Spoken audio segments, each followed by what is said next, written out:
السلام عليكم ورحمة الله وبركاته. بسم الله والحمد لله والصلاة والسلام على رسول الله وعلى آله وأصحابه من والاه. اللهم صل على محمد وعلى آل محمد كما صليت على إبراهيم وعلى آل إبراهيم إنك حميد مجيد.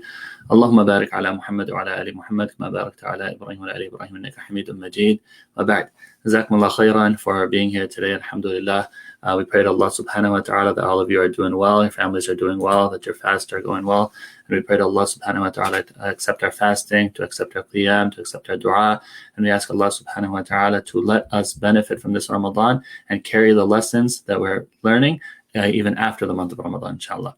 So today, inshallah, the purpose and objective of this session is to answer some questions that you may be having. And inshallah, I'll do the best that I can. And if I can't answer them, which is very possible, then inshallah, I'll try to find out more information and give you the answers at a later time, inshallah.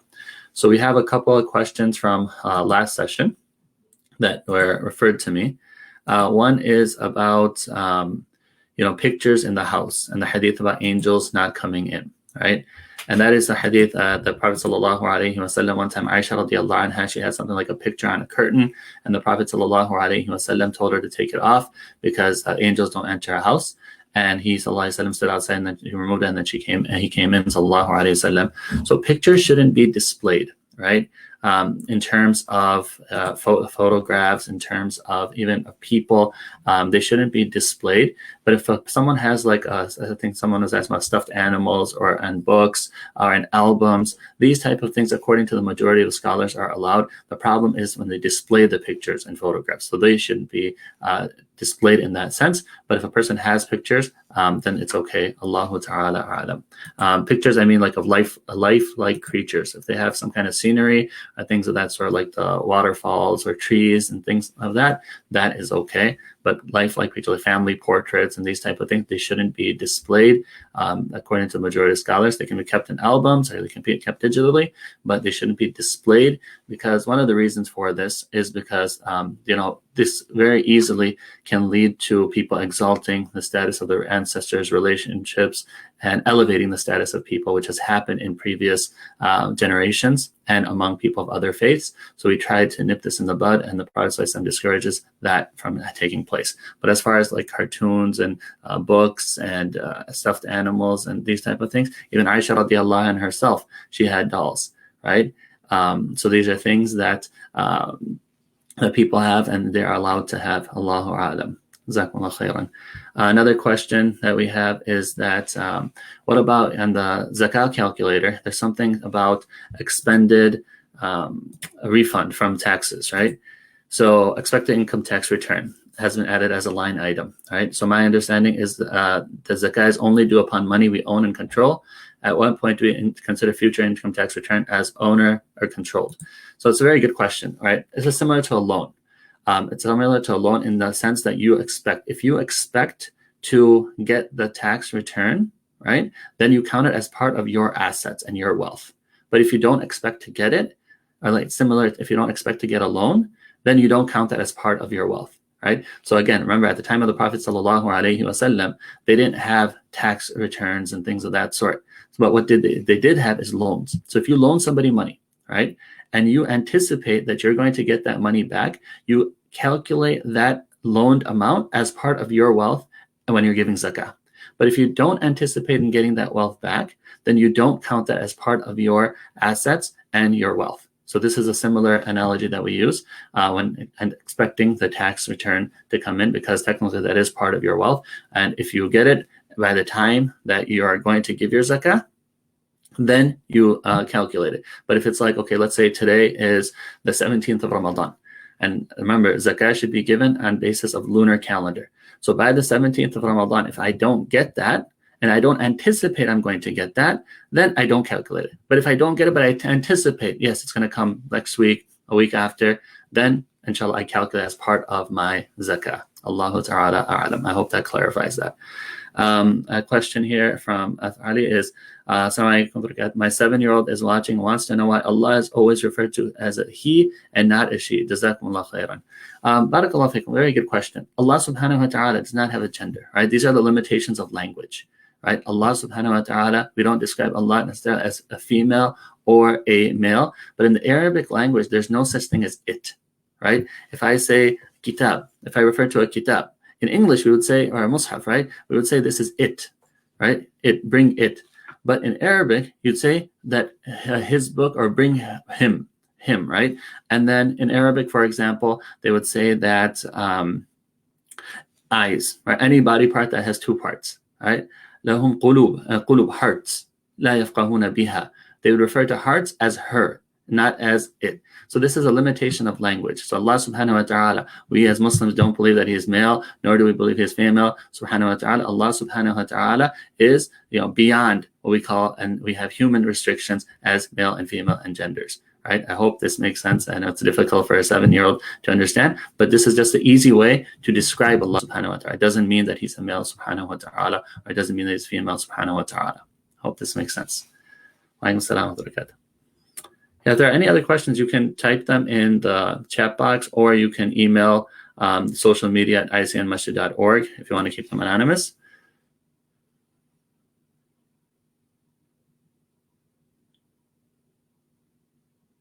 Alaikum salam wa rahmatullahi wa barakatuh.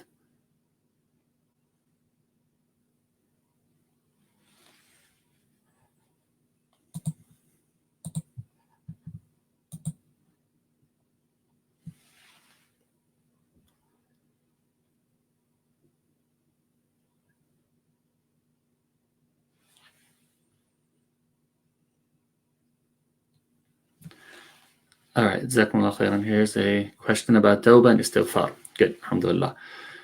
So they're very closely connected, right? Tawbah comes from istighfar is to seek forgiveness, right? To say astaghfirullah. Astaghfirullah, I seek Allah subhanahu wa ta'ala's forgiveness.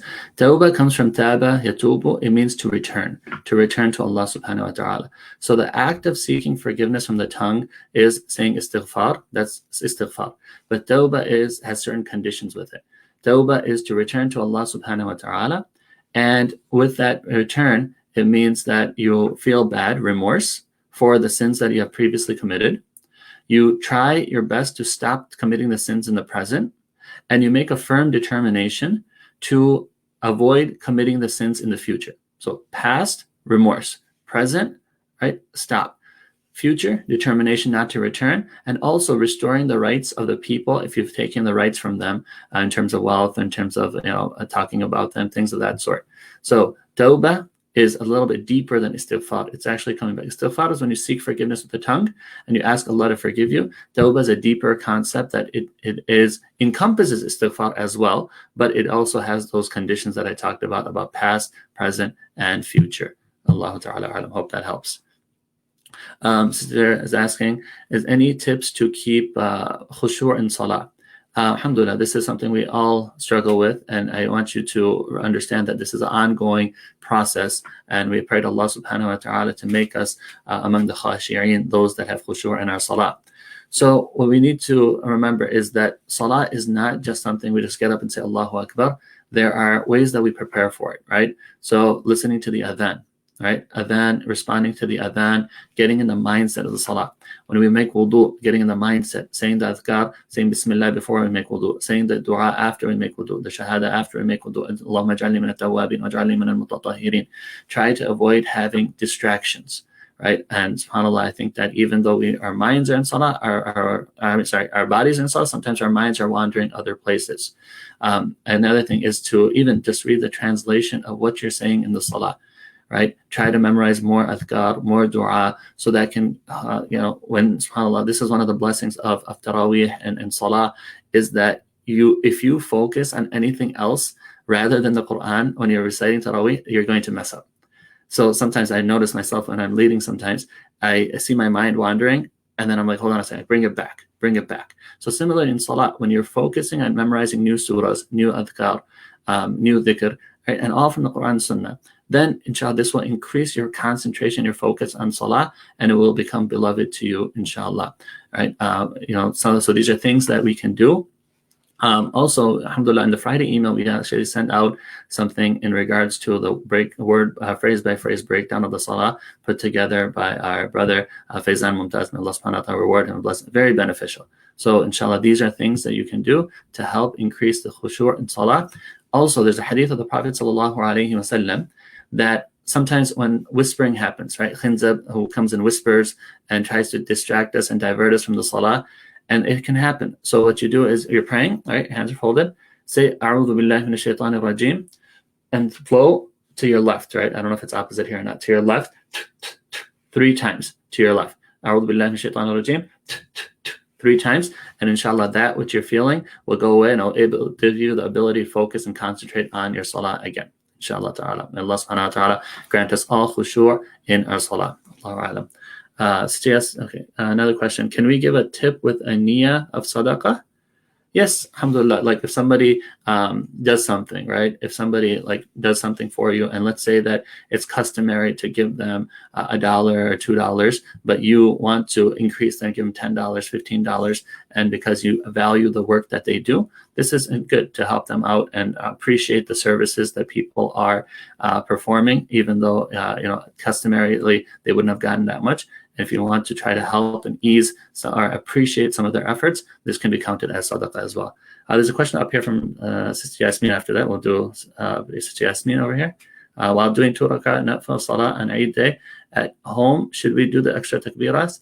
According to majority scholars, no. Eid salah is to be prayed similar to Jumu'ah in a congregation. So if you want to pray, out of gratitude to Allah subhanahu wa ta'ala for Eid, no problem. But as far as the Eid salah is to be done in a big congregation and in a collective atmosphere. Allahu ta'ala alam. All right. Another question of Sister Frahim. Assalamu alaikum wa rahmatullahi wa barakatuh. Nowadays, everyone is saying to save money due to the situation we have. How do we think about this when giving zakah and donation? A very beautiful question. You give for Allah subhanahu wa ta'ala. Whatever is due on you in terms of zakah, in terms of investing with Allah subhanahu wa ta'ala, you give. And this is something, it's our iman.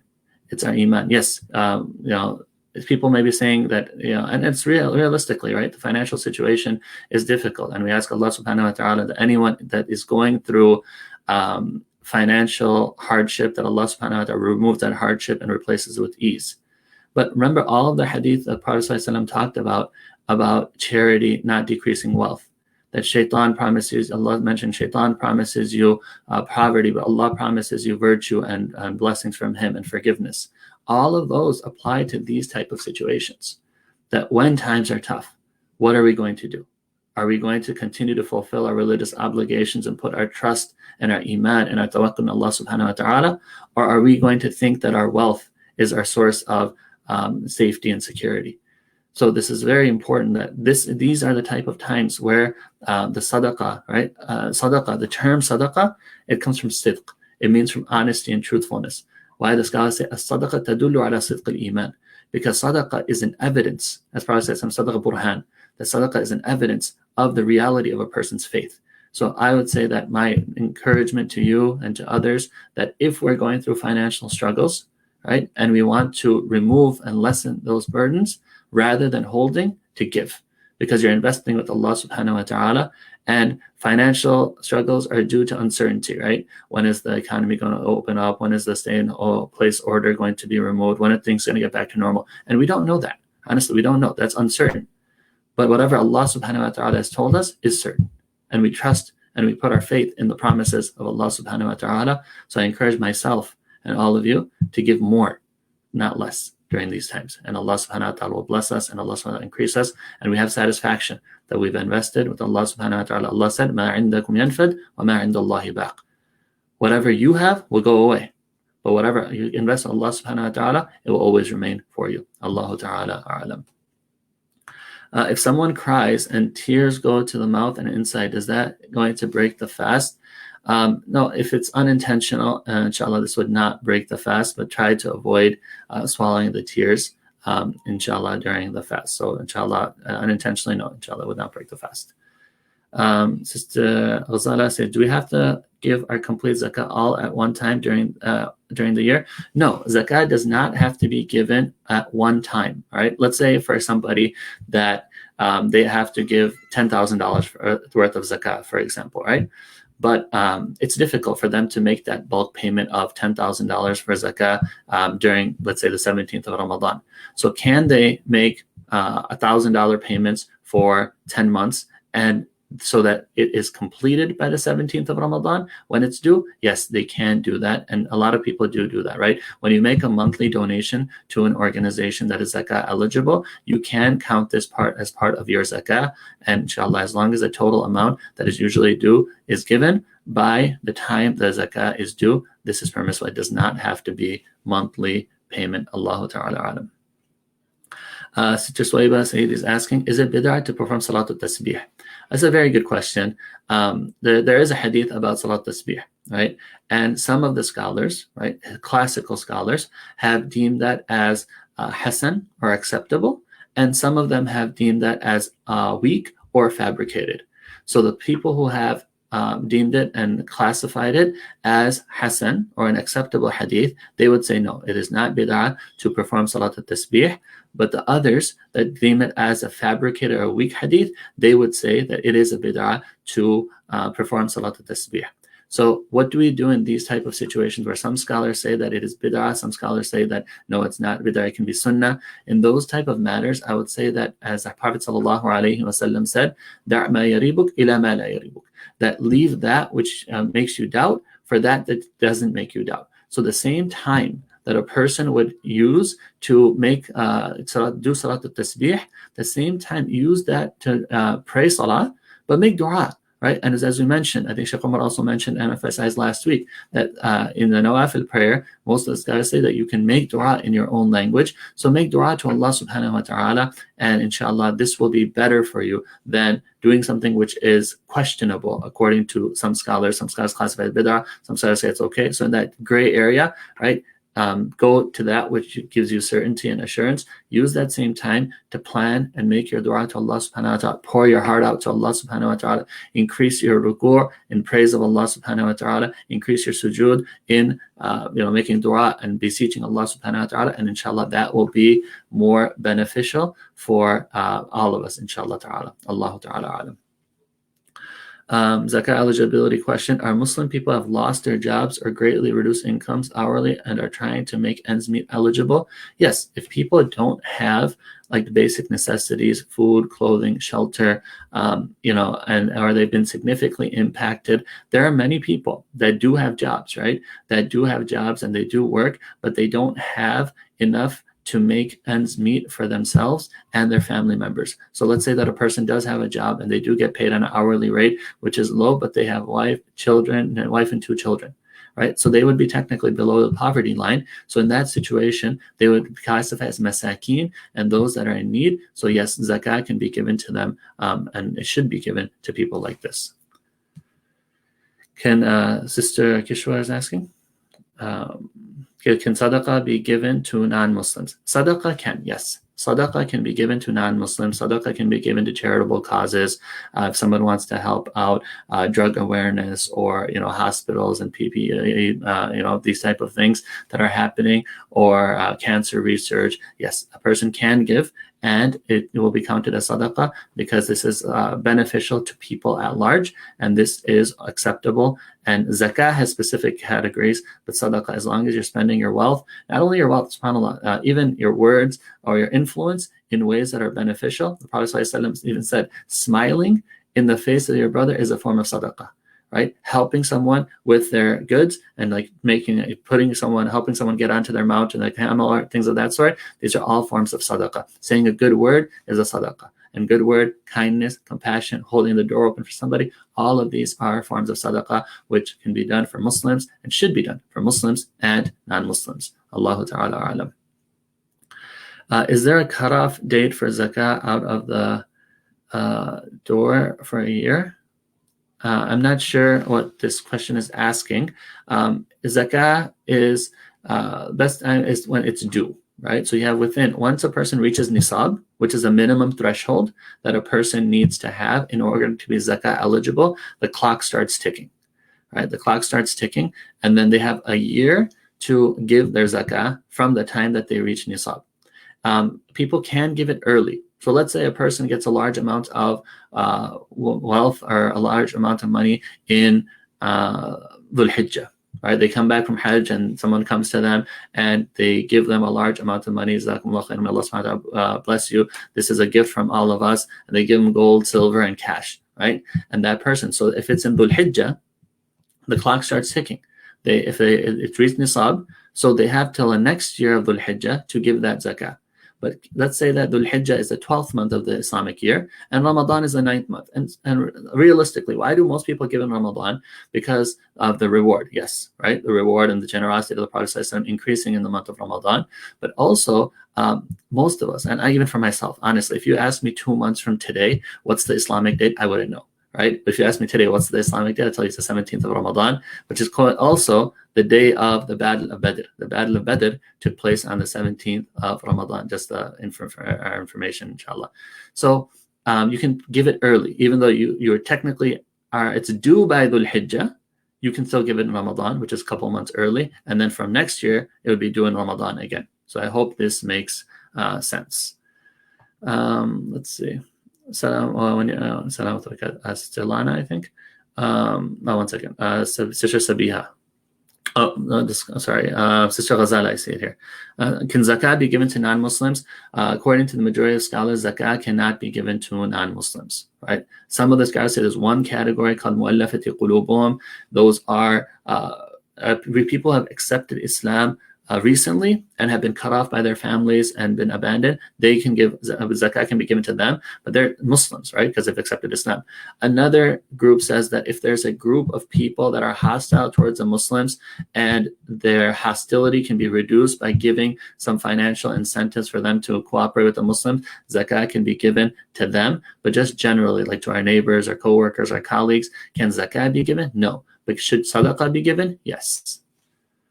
Okay, Sister Sabiha says, while fasting and breathing becomes difficult, are we allowed to take breathing treatment using nebulizer? Can we take inhaler to help breathe better?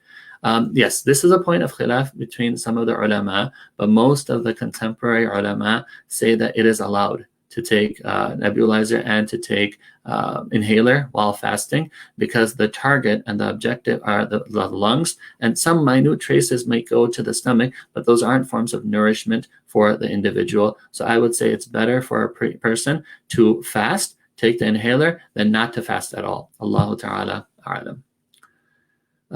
Okay, salam. When praying Fajr Jama'ah at home outside Ramadan, if we wake up a little late and we see slight daylight outside, is it better to rush and pray alone or wait for each other to make wudu? Jazakumullah khairan, very good question. I would say in this type of situation, if you're sure that if you're going to wait for people to make wudu and that's potential for Fajr to be missed, then you pray individually. Right? But if you look at the timetable and you say that, okay, we have 5 minutes, it takes this person 30 seconds or 2 minutes to make wudu, then we're going to pray, then I'll wait for them and pray.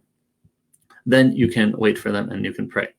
The reason I say this is because this happened during the time of the Prophet ﷺ, where the Prophet ﷺ himself went to make wudu, and the companions waited for a long time, and then they thought that they were going to miss Fajr, and then they started praying. And Abdurrahman ibn Auf radiallahu anhu, he led the Muslims in prayer, and the Prophet ﷺ came. I think it was in the second rak'ah, and they saw the Prophet ﷺ was there, so he was ready to get back and let the Prophet ﷺ lead. So the Prophet ﷺ gave him assurance to continue leading the prayer, and the Prophet ﷺ prayed behind him.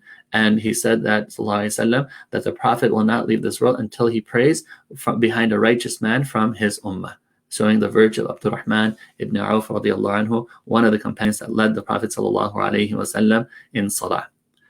Iqbal, I think, do we have to inform the person receiving money that it is zakah money? No, you do not. You do not have to inform the person that you're giving them zakah money. The intention of zakah is based on the intention of the donor or the giver, not necessarily the recipient. Allahu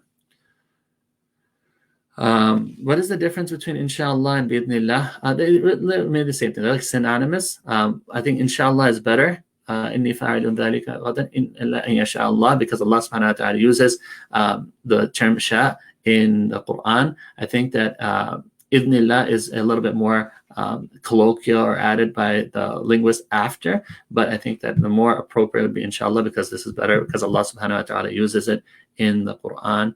Allahu ta'ala alam. Brother Saad is asking, Assalamu alaikum, Saad, how are you? Alhamdulillah. Saad's one of our students, one of our hafadh from our community. Assalamu alaikum. Can a 12-year-old boy lead Taraweeh at home? Yes. 12-year-old boys can, even if they are not baligh from an Islamic perspective and maturity, they can still lead salah, as long as a child has tamyiz. Tamyiz means that they can understand what the salah is, know how to pray. Even some scholars say as long as even 7 years old, a child can distinguish between salah and just playing around doing different motions. If they have the seriousness, they memorize Quran, they can lead salah. It's not a requirement for them to be mature and an adult Islamically. And some of the Sahaba radiallahu anhum were, they were led by younger Sahaba, because the younger ones had memorized more Quran. Okay. Please clarify covering women's men's head when eating, and generally covering women's head while at home, as the angels don't enter a home when women don't cover their hair. Jazakumullah khair. Look, covering the hair is for when people are non-mahram are around. Right? But as far as within the maharim, I don't know of this hadith that you're talking about, that angels don't enter the house when women's hair is uncovered, right? This is very, I know sometimes I think this is more of a cultural issue, but this makes it very difficult for our sisters to be able to live and just live their normal lives in a casual manner without always having to cover. So I don't think that there's any historical religious basis to that. But I think that it's important in front of non-mahram. Yes, some of the hadith may say to cover when you're eating, but this is not religiously binding. It's not a requirement. So I don't know of where this comes from. I think this is more of a cultural practice rather than a religiously sound practice. As I mentioned in one of our khatiras before Ramadan, even sisters can recite the Quran. It's not a condition for sisters to cover their hair when reciting the Quran. Right? It's not a condition for sisters to be in full sleeves and full clothing when reciting the Quran at home. No, these are cultural things that we have, but in the Quran and Sunnah we don't find some of these. Aisha radiallahu anha, she used to read her wird and her set portion of the Quran while lying down in bed, right? So usually people, when they lie down in bed, they're not fully covered and fully things of that sort. So this is something that's very important for us to clarify and understand what is our cultural practices and what are some things people say from our culture, and what does the Quran and Sunnah teach us and guide us. And if you look at a lot of the times, we make things more difficult on ourselves than they really are. And that's something we ask Allah to forgive us, and we ask Allah subhanahu wa ta'ala to give us all hidayah and tawfiq, and allow us to practice Islam in a way that is encouraging, inviting, not discouraging, and not repelling. Jazakumullah khairan.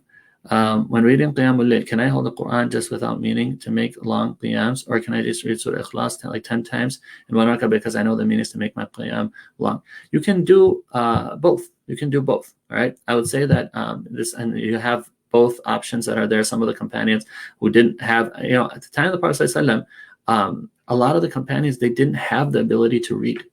I understand a lot of them did not have the ability to read, so that's why the ones who didn't, they would read Surah Ikhlas over and over again, because that is great reward even in that. But others who could, some of them would, right? Aisha, the hadith of Aisha radiallahu anha, who she was led by a person named Dhakwan, and Dhakwan was radiallahu anhu was looking in a mushaf, and that made the qiyam longer. So it is permissible to look in the mushaf and make the qiyam long as well. So you can do both, whatever is easier for you. And this is what qiyam is. فَقْرَوْا مَا تَيَسَّرَ مِنْهُ. No matter what people tell you, do you have to do 8, 4, 20? Allah subhanahu wa ta'ala said, فَقْرَوْا مَا تَيَسَّرَ مِنْهُ. Read whatever is easy for you. Jazakumullah khairan. Allahu a'lam. Madam's question: while praying, if by mistake we pass namaz, do we continue or break the namaz? Whether you break the namaz or not, then your namaz has been broken, right? So the hadith of Prophet is that you leave, and he said you grab your nose. You see a picture on Facebook on one of the videos. I'm actually grabbing my nose, showing people how to leave the salah. Then you leave the salah, you make wudu, and then you come back and you start your salah again. Okay, Jazakumullah khairan. Allahu a'lam.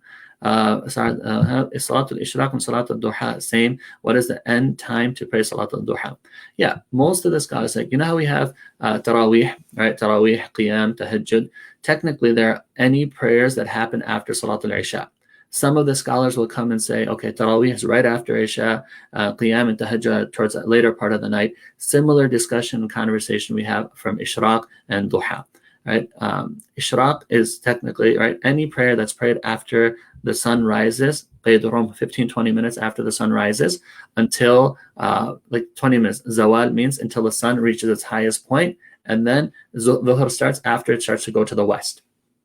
So anytime between these, you can pray Ishraq, you can pray Duha. So this is a time frame, 15 to 20 minutes after Fajr ends, right? After the sun rises, till about 20 minutes before Dhuhr starts, you can pray these prayers. Some scholars, they prefer to pray it right after Fajr, right? The Ishraq right after, and that's the reward of Hajj and Umrah Tamma. Some prefer to delay it because sometimes the Prophet did delay it till the heat intensified a little bit. Some say around 9, 10 o'clock. So whatever you find, if you find time easier for you right after Fajr to do it, do it. If you feel like, you know what, you find a little bit more time after later on in the day, right, then do that. Whatever's easy for you, but try to pray these prayers, and inshallah this will help you, with your salah, and inshallah with your khushu'.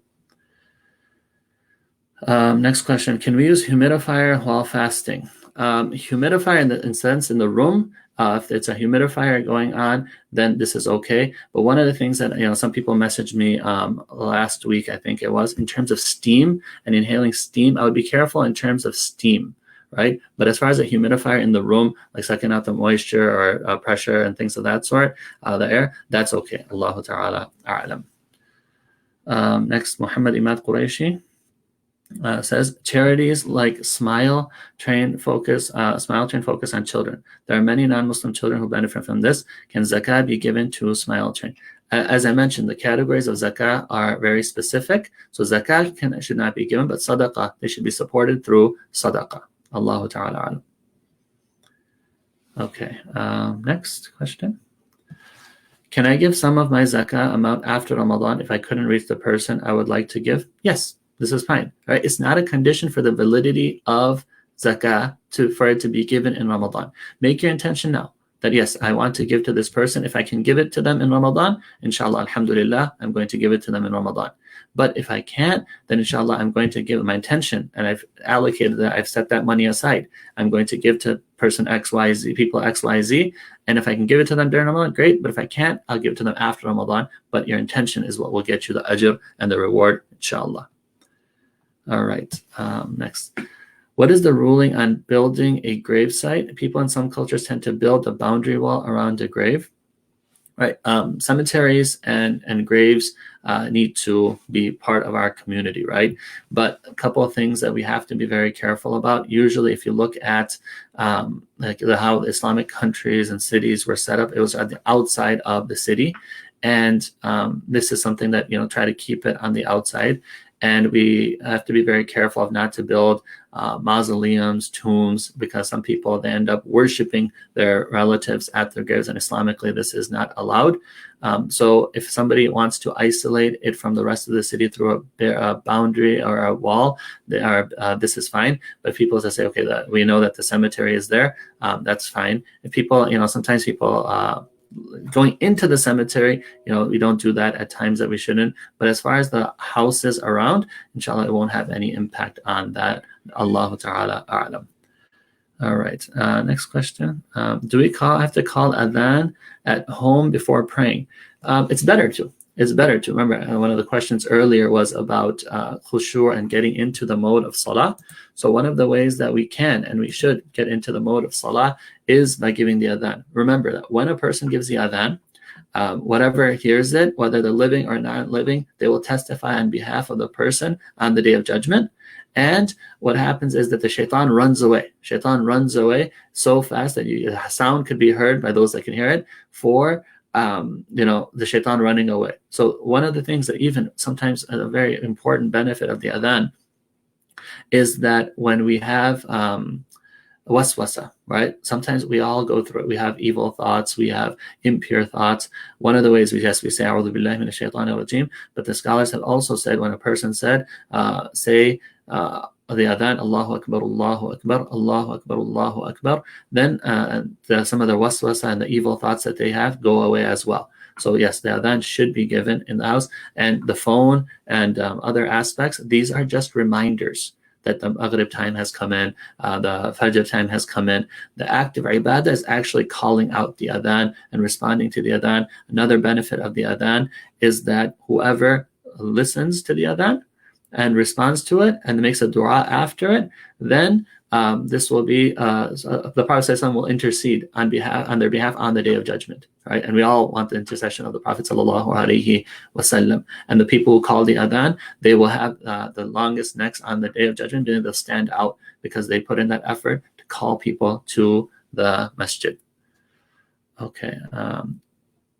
Is it okay to pray before adhan call at home? The preferred thing to do is to call the adhan and then pray after that. Right, and I would recommend all of you to have like a schedule at your house. What time are you going to pray each prayer?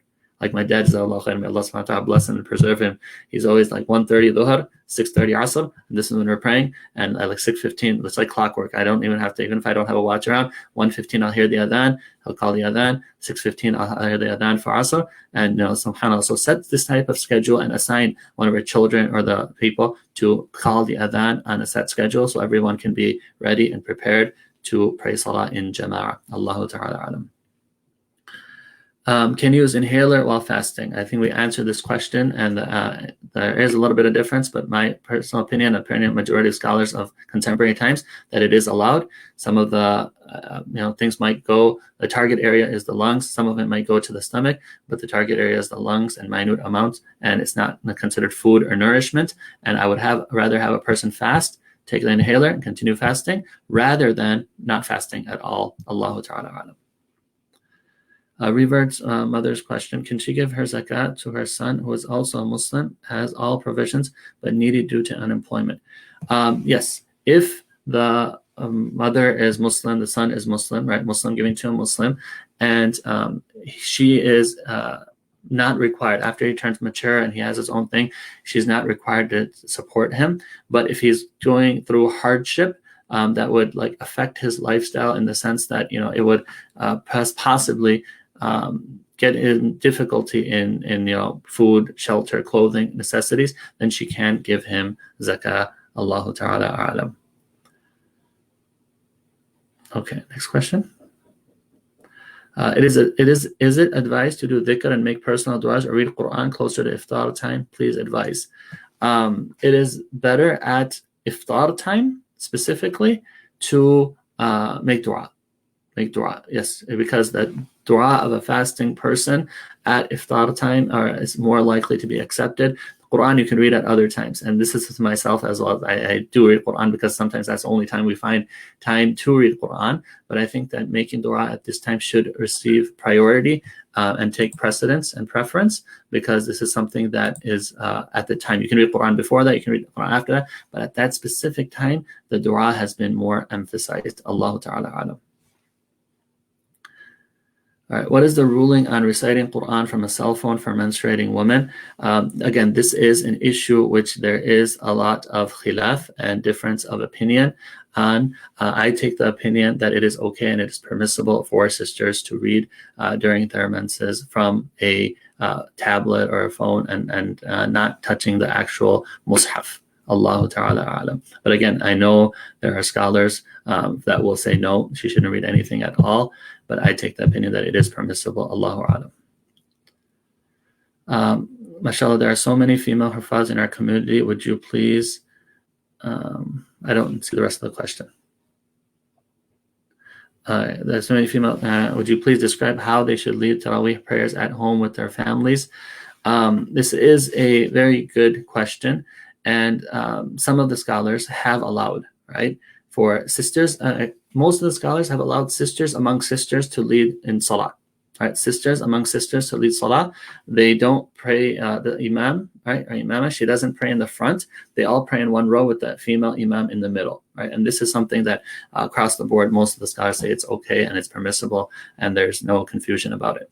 There are some scholars, this is a very minority opinion, that some of our scholars, Shaykh Hatim al-Hajj and others, have talked about, that if there is a situation where the men don't know Quran and aren't able to lead Quran and lead Salah, and whereas the sister has knowledge and she's hafidha or things of that sort, and she wants to review her Quran, that she can lead, but she leads in the back where she would usually stand. She's reciting, and when she says Allahu Akbar, the men in front of her, go down and follow the motions. So the sister would still be in the back, but she would lead the Salah from the back. Allahu Ta'ala A'lam. Again, this is something that is very rare, but you do find it in the books of fiqh. All right. Can we read Surah Mulk in Isha prayer, and will that count as reciting Surah Mulk for the night? Yes, inshallah it will. Right? Yes, inshallah ta'ala it will. It doesn't necessarily say in prayer or outside of prayer. So inshallah, this is something which would be a good thing to do, inshallah. Under current conditions, people want to refrain from shopping for new Eid clothes, rather making the best of their current clothes. Great idea, but wondering, is there a sunnah on Eid of wearing new Eid clothes? There is no sunnah necessarily of wearing new Eid clothes, just the best of the clothes that you have. So if you have something that is, slightly worn or rarely worn, right, then you can wear this, and this is something that you can do. It's not a requirement that a person needs to, go out and buy new Eid clothes. This is something that if normal times and financial things are allow it, yeah, alhamdulillah, go ahead and do it. But if it's something that it's, question of food or a question of, basic necessities, I would say that reuse Eid clothes and then, or nice clothes, and save the finances for other things, inshallah. Allahu Alam. My 2-year-old wants to read Quran like his brothers. He wants to hold the juz, and sometimes he misbehaves or drops it. Is it okay for him to hold the Quran? Wouldn't want him to get negative feelings towards it. Okay, jazakumullah khairan. I think that, try to have something that is like a Quran with translation and words and stuff like that. The kids, it's 2 years old, I don't think he'd be able to tell what the Arabic is versus the English and things of that sort, right? But sometimes they don't want the exact same thing as their brothers would want. I know, like, you would go through this in my house as well. In this situation, it's okay. Just be careful. And look, when you talk about the Quran, right?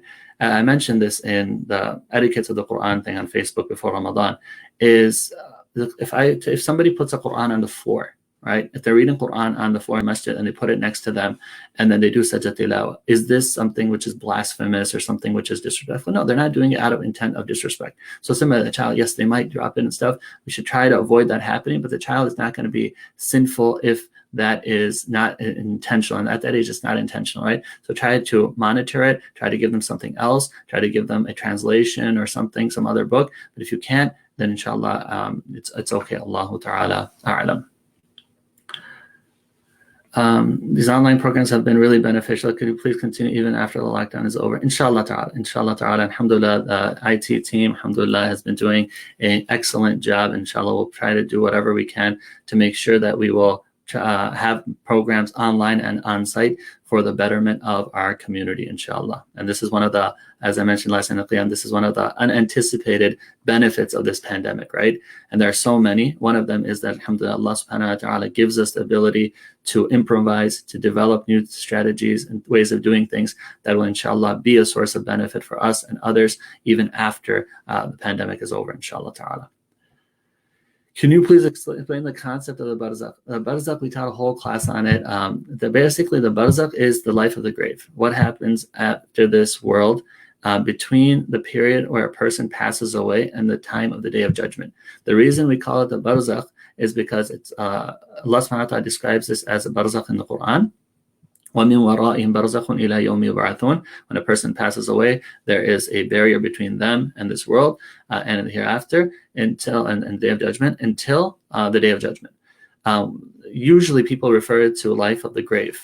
But what happens is that there are certain people that don't pass away and don't get buried in graves. So what happens to them? So the life of the barzakh is what happens to a person after they pass away until the Day of Judgment. And as Muslims, we believe that the grave is a place. Yes, there will be questioning of the grave. There will be pleasures. There will be pain. There will be na'im. Na'im are delights, and there will be horrors and adab as well. And we ask Allah subhanahu wa ta'ala to fill all of our graves and the graves of the loved ones that we have lost with light and provide them comfort and support and shade and give them a peaceful state in their grave until Allah subhanahu wa ta'ala raises them up on the Day of Judgment. Allah ta'ala alam.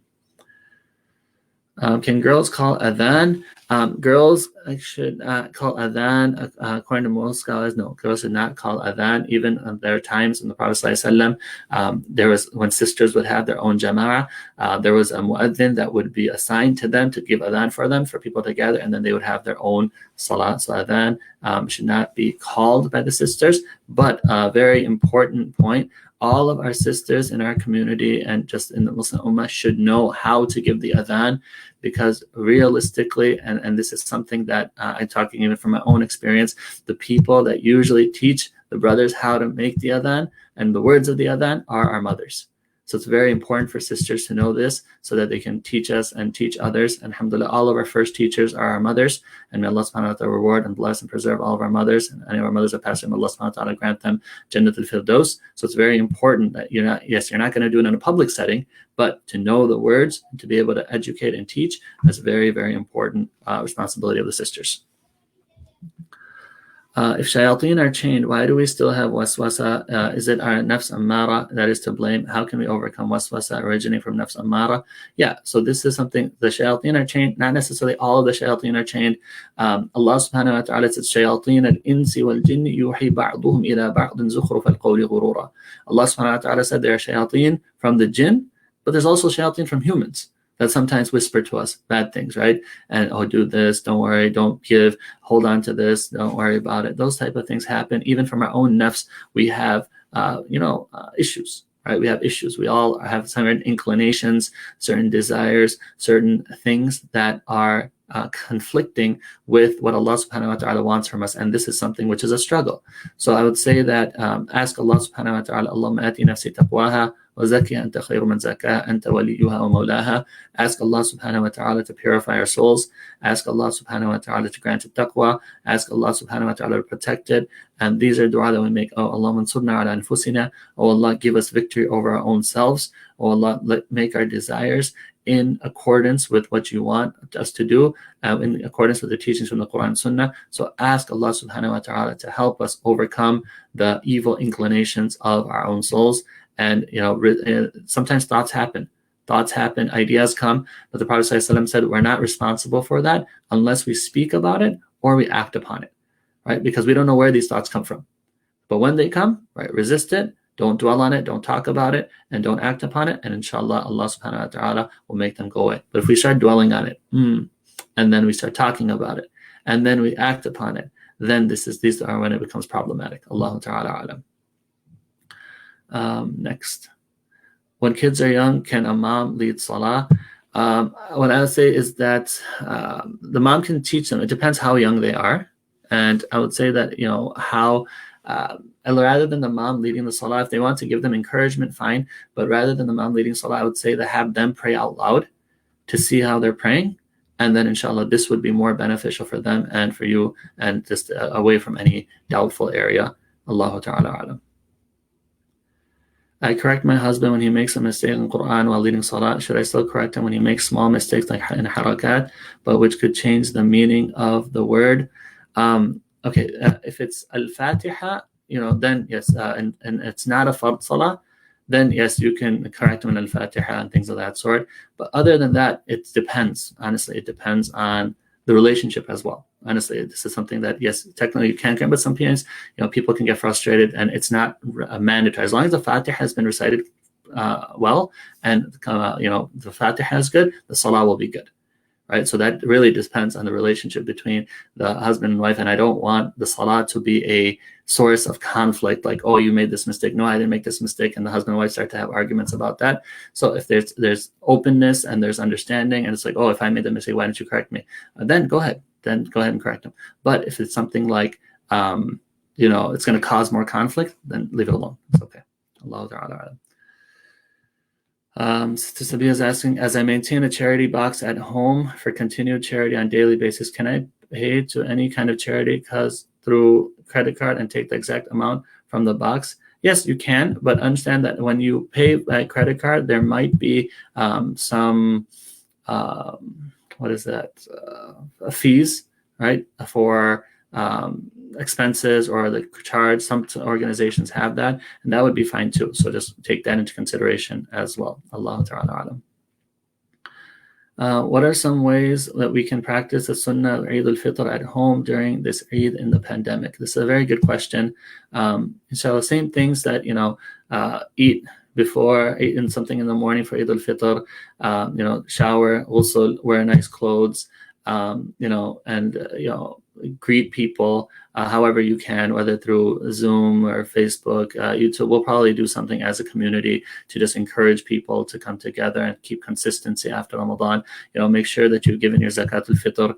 All of these things are from the Sunnah of the Prophet ﷺ. So try to have it as normal as possible, right? The only thing that is really required from a communal perspective is the Eid Salah, and we're not able to do that. But other things that you would do, right, that you probably do with your family, friends, relatives, see how you can do it in a virtual setting. Allah Ta'ala a'lam. Inshallah, we are trying to plan some things as a community to see how we can improve the Eid experience for our community during this pandemic. We haven't finalized anything, but this is something on our agenda as well, inshallah.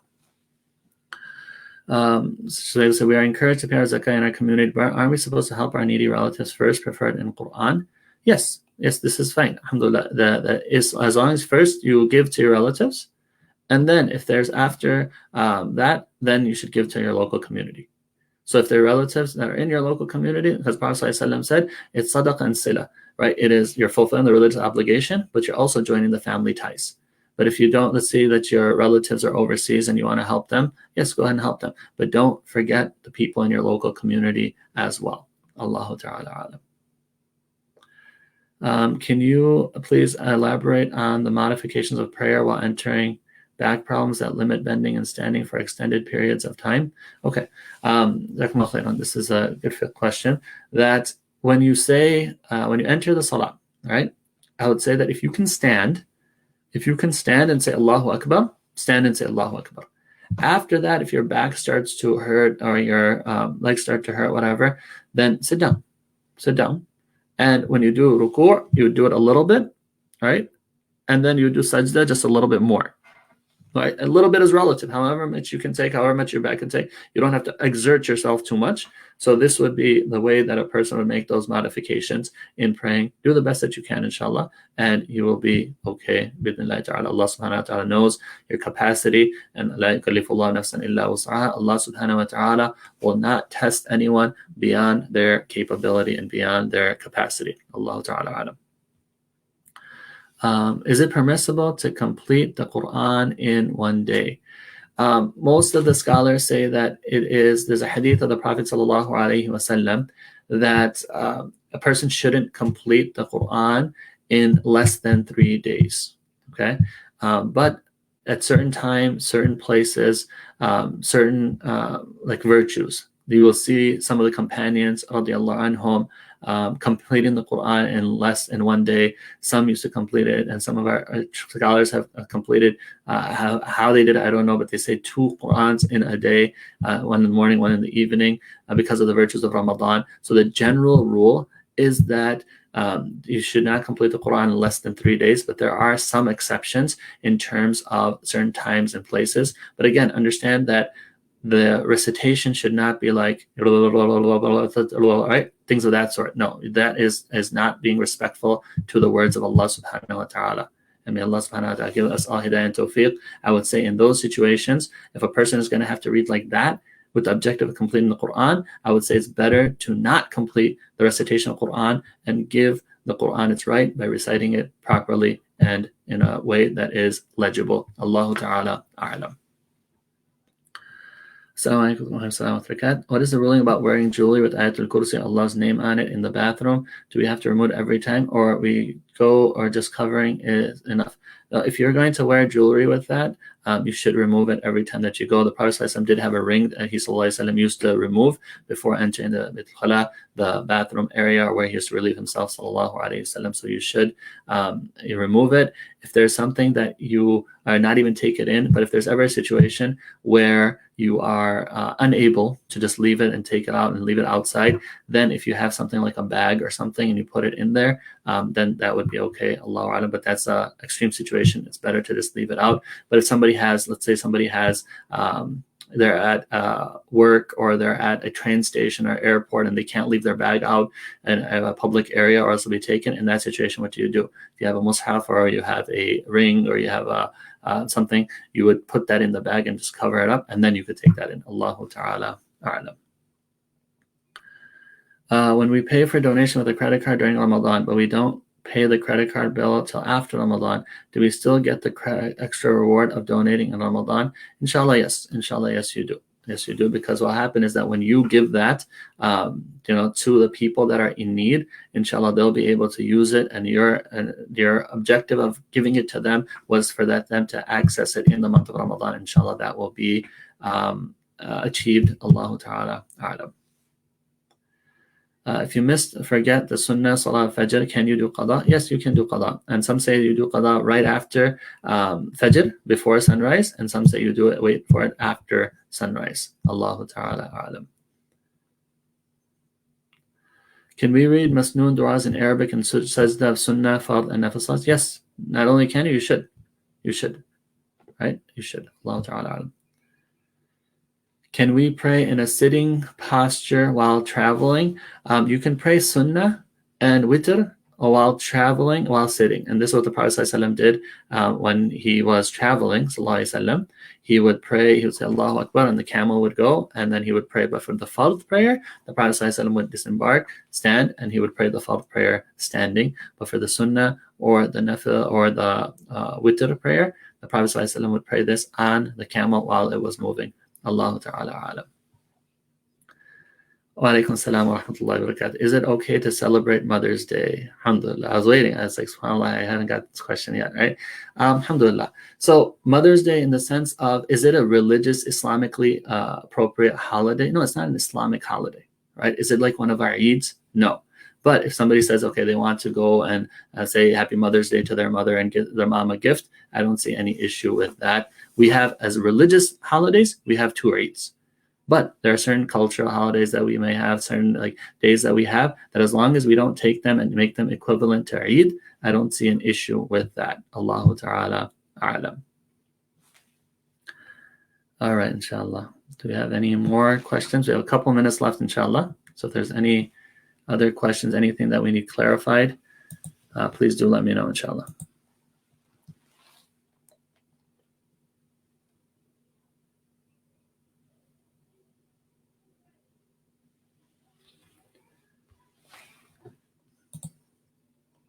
Alhamdulillah. Just a reminder that inshallah tonight the khatira will be starting at 9 o'clock.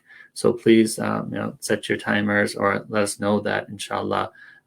Please do come at that time, inshallah. And may Allah subhanahu wa ta'ala bless all of you. And may Allah subhanahu wa ta'ala accept our efforts. Please continue to support our programs. Please continue to support the masjid. And may Allah subhanahu wa ta'ala accept all of our efforts. And if I've said anything that is right, it is from Allah subhanahu wa ta'ala.